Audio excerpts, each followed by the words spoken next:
वर्तमान समय में मनुष्य अत्यधिक सोचने और व्यर्थ की चिंताओं में डूबकर अपना जीवन और अपनी शक्ति नष्ट कर रहा है।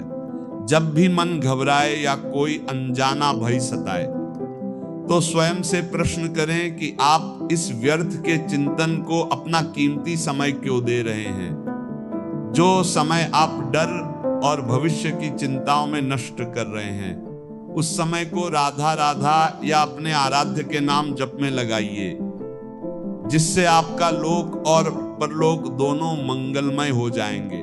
केवल बैठकर सोचने से ना तो कुछ बिगड़ा हुआ बन सकता है और ना ही आने वाली परिस्थिति टल सकती है। जो वर्तमान में आपके सामने कर्तव्य कर्म है, उसे पूरी एकाग्रता और धैर्य के साथ पूर्ण कीजिए और जो सोचने का काम है वह ईश्वर पर छोड़ दीजिए। भविष्य में वही होगा जो आपके परम मंगल के लिए निश्चित हो चुका है। यदि उस निश्चित विधान को कोई बदल सकता है तो वो केवल ईश्वर की महान शक्ति है। जो लोग ईश्वर की शरण में हैं, उनका कभी अमंगल नहीं हो सकता। यदि आप अपने मन को अनियंत्रित छूट दे देंगे तो यह आपको व्यर्थ के भय और संशय में फंसाकर गहरे अवसाद में धकेल देगा। यह सोच का खेल बहुत खतरनाक है। यह धीरे धीरे आपकी सारी जीवनी शक्ति को समाप्त कर देगा। मनुष्य का यह जीवन और समय अत्यंत अमूल्य है। इसे व्यर्थ की चिंताओं में नष्ट करने के बजाय किसी श्रेष्ठ कार्य में लगाइए। जो मनुष्य उत्साह से भरा हुआ है वह जीवन में कुछ भी प्राप्त कर सकता है, परंतु जो निरुत्साहित है वह चाहे कितना भी बलवान क्यों न हो, किसी काम का नहीं रहता। शास्त्रों में कहा गया है कि जो व्यक्ति उत्साह से परिपूर्ण है, जो संकट के समय भी घबराता नहीं है, जो साहसी है और जिसने अपने मन को वश में कर लिया है, ऐसे व्यक्ति के पास सफलता और लक्ष्मी स्वयं चलकर आती है। इसलिए अपने भीतर उत्साह जगाइए और वर्तमान के कर्तव्य को पूरी निष्ठा से पूर्ण कीजिए। किसी भी प्रकार की निराशा को स्वयं को छूने भी मत दीजिए। आप जो भी कार्य कर रहे हैं, चाहे वह अध्ययन हो या नौकरी, उस पर पूरा ध्यान केंद्रित करें और मनमानी आचरण से बचें। सफलता और असफलता ईश्वर के हाथ में है। आपका अधिकार केवल अपने श्रेष्ठ कर्तव्य पालन पर है।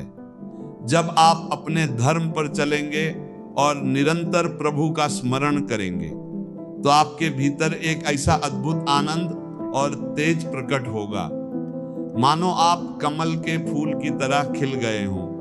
मनुष्य को थोड़ा साहसी और गंभीर स्वभाव का होना चाहिए। हम परम पिता परमात्मा के अंश हैं, इसलिए हमारे भीतर हर दुख और हर परिस्थिति को पार करने की अपार क्षमता है। जरा सी बातों में रोना, निराश होना या अत्यधिक प्रसन्न होकर उछलना मनुष्य का वास्तविक स्वभाव नहीं है। यदि आप सत्य के मार्ग पर चल रहे हैं तो आपको कोई झुका नहीं सकता, कोई रौंद नहीं सकता। निराश होने के लिए हमें यह मनुष्य शरीर नहीं मिला है। हम कोई पशु नहीं हैं कि परिस्थितियों के सामने घुटने टेक दें। हमारे पास ज्ञान है और ईश्वर का बल है। बाहरी दिखावे या चमत्कारों के पीछे भागने के बजाय संतों और महापुरुषों के वचनों को अपने आचरण में उतारिए। जब आप अपने मन और इंद्रियों पर विजय प्राप्त कर लेते हैं तो आप पूरे विश्व को जीतने की सामर्थ्य रखते हैं। यदि आप भीतर के शत्रु यानी अपने अनियंत्रित मन को जीत लें तो बाहरी परिस्थितियां आपका कुछ नहीं बिगाड़ सकती। आपका मन आपको गलत मार्ग पर व्यसनों की ओर और क्षणिक सुखों की ओर ले जाना चाहता है। उस मन को अपना मित्र मानना बंद कीजिए और उस पर नियंत्रण स्थापित कीजिए। आजकल की युवा पीढ़ी बहुत बड़ी भूल कर रही है। वे देर रात तक जागते हैं, सुबह देर तक सोते हैं और मदिरापान तथा व्यसनों को ही अपना मनोरंजन मान बैठे हैं। यह आपके लौकिक और पारलौकिक दोनों जीवन का विनाश करने वाला मार्ग है। युवाओं को चाहिए कि वे प्रातः जल्दी उठें, व्यायाम करें और ईश्वर का स्मरण करें। यदि आप विवाह योग्य आयु तक पूर्ण ब्रह्मचर्य और संयम का पालन करेंगे तो आपके भीतर ऐसा तेज और ऐसी मेधा शक्ति उत्पन्न होगी कि समाज में आपकी बात का गहरा प्रभाव पड़ेगा। कुसंगति और उन मित्रों से सदैव दूर रहें जो आपको व्यसनों और गलत आदतों की ओर धकेलते हैं। ऐसे लोग मित्र नहीं, बल्कि आपके जीवन के सबसे बड़े शत्रु हैं। आपके सच्चे मित्र तो केवल ईश्वर हैं, और जिसका मित्र ईश्वर हो वह जीवन के किसी भी क्षेत्र में कभी परास्त नहीं हो सकता।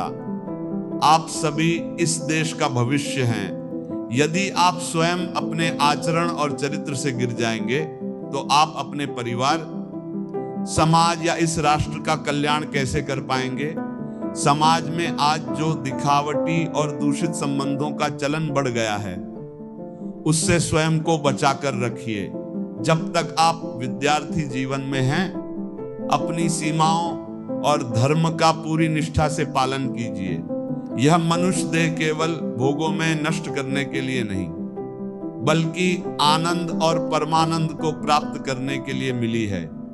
इसलिए अपने भीतर छिपी हुई उस अपार शक्ति को पहचानिए, अपने आचरण को पवित्र रखिए, ईश्वर का नाम जपिए और हर परिस्थिति का डटकर सामना कीजिए।